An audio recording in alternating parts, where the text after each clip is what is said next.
Olá, eu sou o Bruno Proença e este é o podcast do Banco de Portugal. Neste episódio conversamos com a diretora do Departamento de Supervisão Comportamental, Lúcia Leitão, sobre a atividade que o Banco de Portugal desenvolveu nesta área no ano passado e que está descrita no relatório de supervisão comportamental que foi divulgado recentemente e que convido a visitarem e a lerem e que está disponível no site do Banco de Portugal.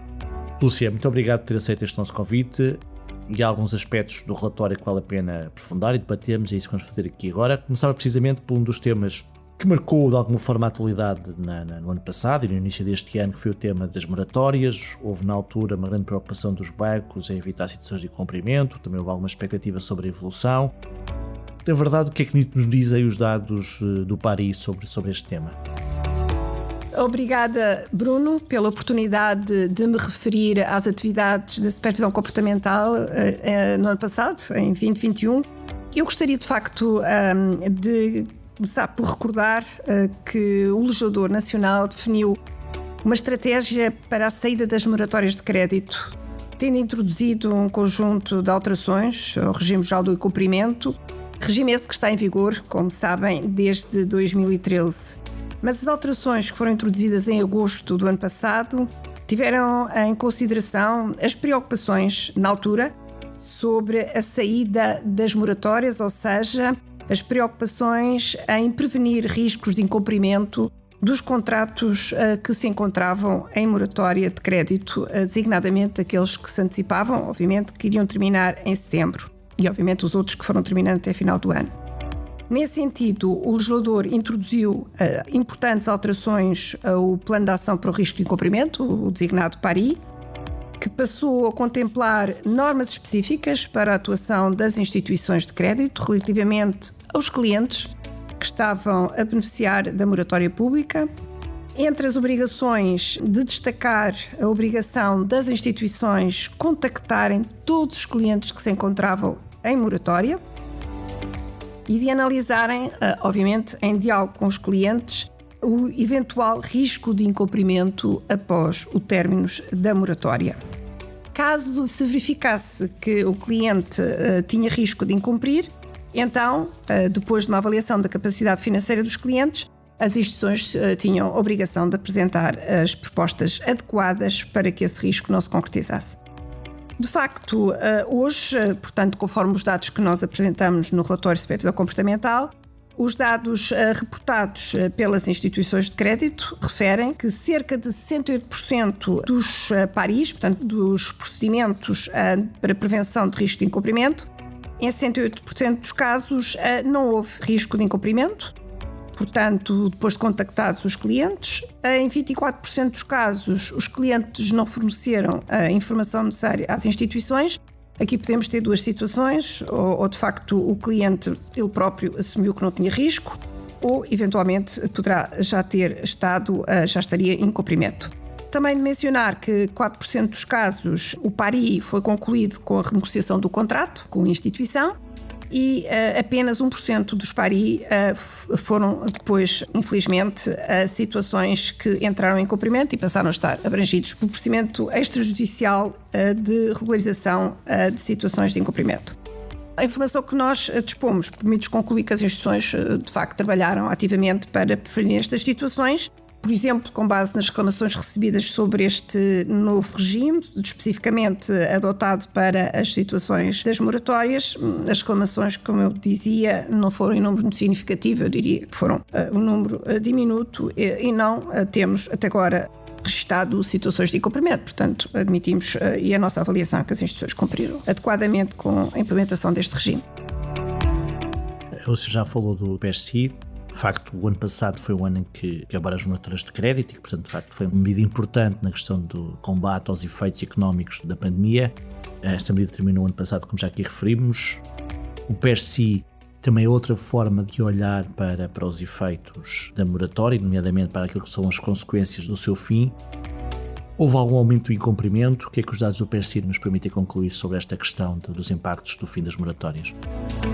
Os clientes bancários que enfrentam dificuldades no cumprimento das suas obrigações em contratos de crédito à habitação e contratos de crédito aos consumidores beneficiam, como sabemos, desde 2013, de um conjunto de direitos que procuram promover a prevenção e a regularização de situações de incumprimento.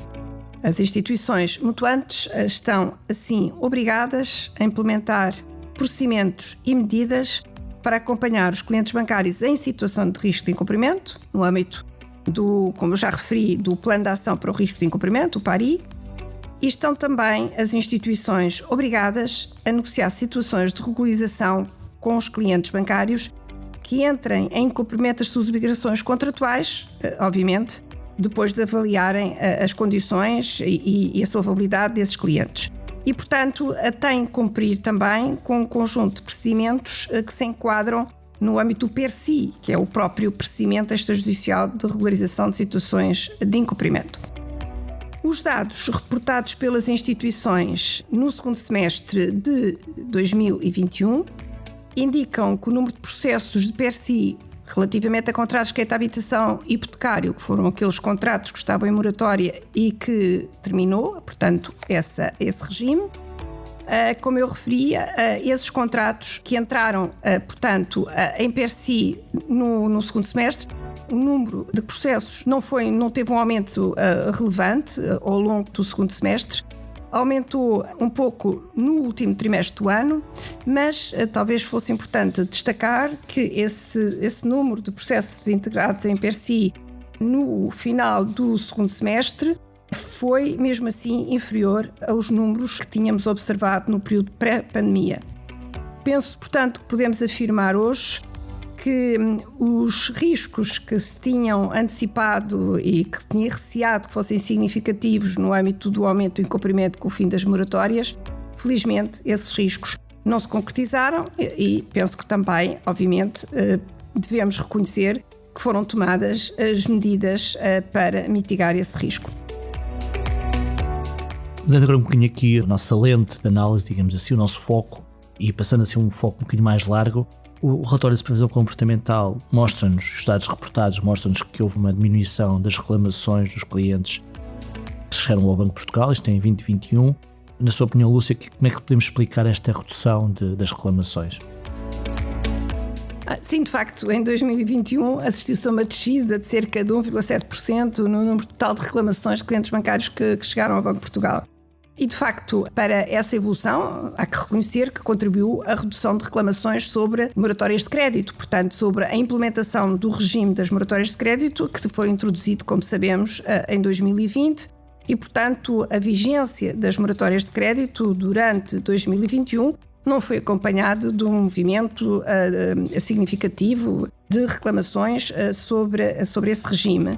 Antes, pelo contrário, as reclamações envolvendo matérias relativas às moratórias de crédito, em 2021, caiu cerca de 70% face a 2020. Portanto, o regime teve uma implementação muito suave, diria eu, durante o ano de 2021. Em termos de outras matérias, porque se nós excluirmos a redução que tivemos nas reclamações no âmbito das matérias das moratórias de crédito, como eu referi, se excluirmos essas reclamações, o número de reclamações aumentou 4,6%, portanto houve um relativo aumento. E esse aumento foi devido a matérias que se prendem com a comercialização do crédito aos consumidores, designadamente cartões de crédito, que aumentaram cerca de 16%. As outras matérias, nomeadamente envolvendo os depósitos bancários e o regime que lhe é aplicável e o crédito à habitação hipotecário, essas reclamações desceram cerca de 11% e cerca de 7% em 2021.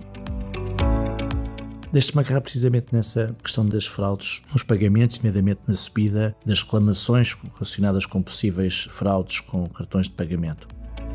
Quais são as razões para este aumento destas reclamações e se isto está ou não está relacionado com uma possível mudança, de alguma forma, do comportamento dos clientes bancários? Passaram durante com a crise e com o Covid a recorrer a mais este tipo de forma de pagamento e que, obviamente, utilizando mais, pode haver aqui mais reclamações associadas à utilização deste sistema de pagamento.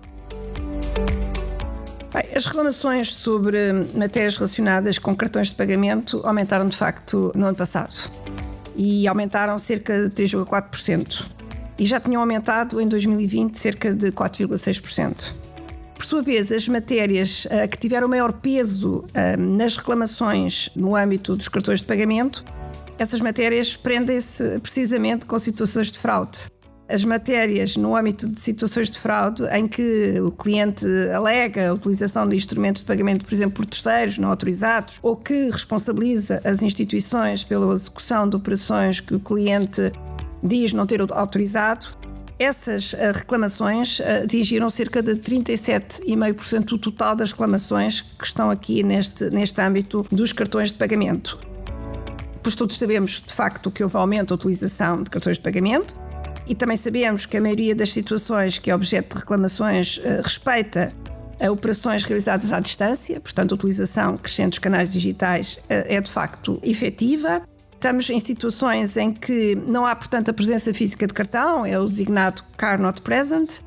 E, obviamente, aqui neste tipo de reclamações, que como eu acabei de mencionar, tiveram uma importância crescente em 2021, obviamente o banco tem, em primeiro lugar, que verificar se a instituição financeira, quer se trate, neste caso, sobretudo de pagamentos, porque estamos a falar de cartões de pagamentos, o Banco de Portugal tem que verificar se as instituições, de facto, disponibilizaram ao cliente os procedimentos de autenticação forte a que estão obrigados e, portanto, o banco analisa atentamente a reclamação e avalia em profundidade o procedimento da instituição e, obviamente, a reclamação do cliente.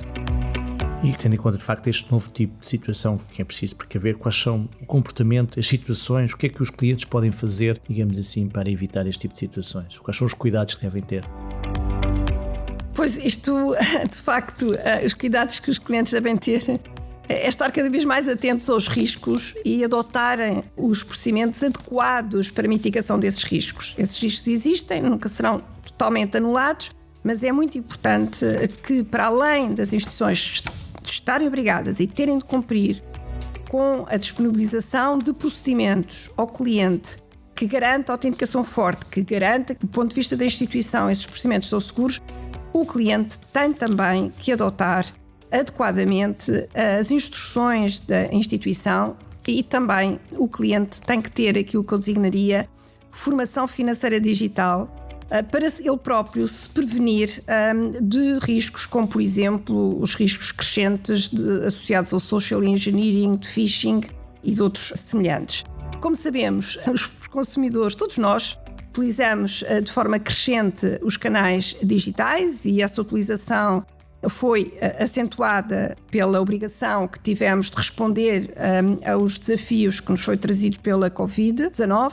Nós, hoje em dia, podemos realizar serviços, quer seja contratar crédito, quer seja abrir uma conta à ordem, quer seja realizar serviços de pagamento através do nosso computador, mas de uma forma ainda mais fácil através do nosso smartphone.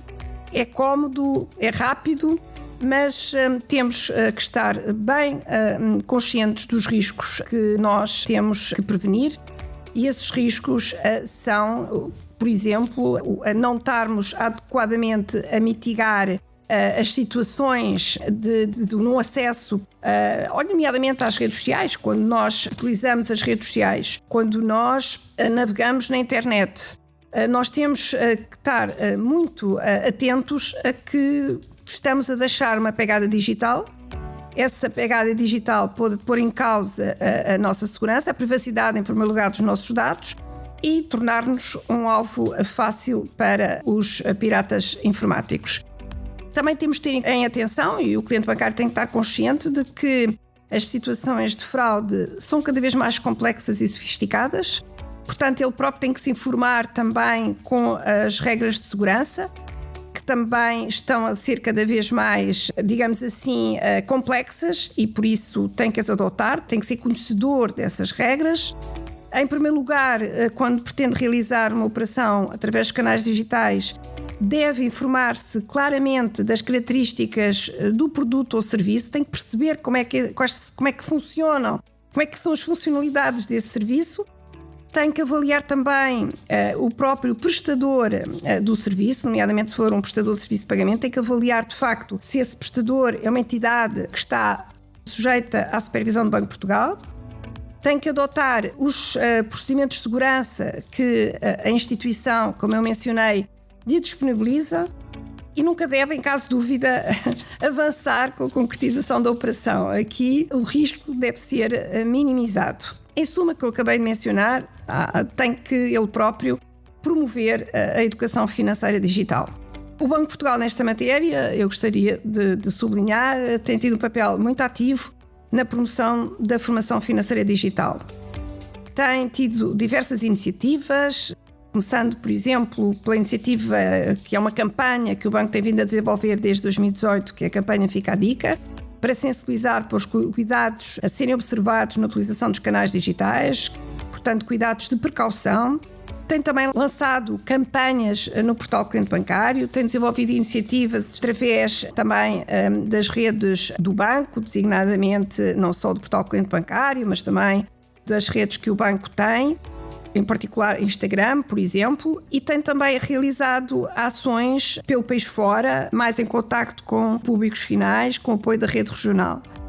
É importante também referir que a promoção da formação financeira digital é um dos objetivos do Plano Estratégico Banco de Portugal para 21-25 e, nesse contexto, está também, com o apoio da OCDE e da Comissão Europeia, a desenvolver uma estratégia de formação financeira digital que passa por várias etapas e, em primeiro lugar, uma etapa muito importante que iremos desenvolver no curto prazo é a realização do inquérito para termos um diagnóstico muito aprofundado do nível de conhecimentos e também do nível de inclusão financeira digital da população portuguesa. Portanto, os clientes têm que colaborar, as instituições têm que cumprir com todas as regras de segurança e o Banco de Portugal promoverá também, na medida das suas responsabilidades e daquilo que tem vindo a assumir, a promoção da formação financeira digital como objetivo da sua atuação. Lúcia, muito obrigado, nomeadamente por esta parte final. De facto, é uma preocupação do banco e é fundamental que todos os clientes bancários sigam as devidas recomendações e tenham os devidos cuidados nas suas compras para evitar, de facto, serem alvo de fraudes. Convido, mais uma vez, a lerem o relatório de supervisão comportamental que está disponível no site do banco. Convido a consultarem toda a informação sobre supervisão comportamental, nomeadamente esta última questão que tivemos aqui a referir de prevenção das fraudes. E mais informação também sobre este podcast pode encontrá-lo no site do banco, www.portugal.pt e obviamente nas redes sociais, Twitter, LinkedIn e Instagram. Muito obrigado e até uma próxima oportunidade.